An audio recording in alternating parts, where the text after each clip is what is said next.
Comment l'Union européenne prend-elle des décisions? La prise de décision au niveau de l'Union européenne fait intervenir principalement 6 institutions. La première est le Conseil européen. Il réunit notamment les chefs d'État ou de gouvernement des États membres. Lors de ces réunions en sommet, les dirigeants fixent les grandes orientations générales, donnent l'impulsion et fixent les priorités politiques à l'Union européenne. Ils se réunissent au minimum 4 fois par an.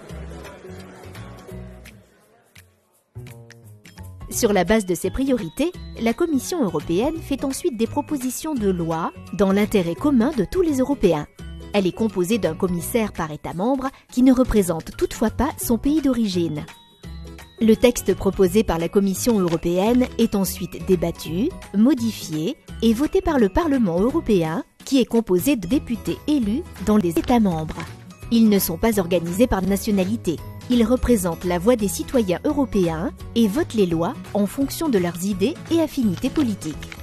Pour être adoptée, la loi proposée ne doit pas seulement être votée par les députés européens, mais aussi par les ministres des États de l'Union européenne.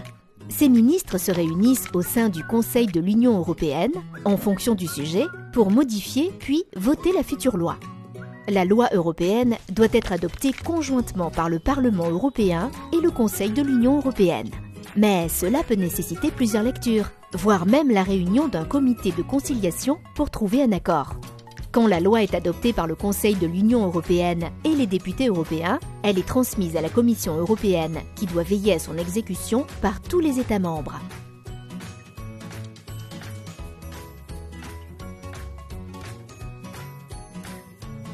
La Cour de justice de l'Union européenne vérifie ensuite que tous les pays de l'Union européenne appliquent la loi. La Cour des comptes européenne contrôle les finances de l'Union européenne.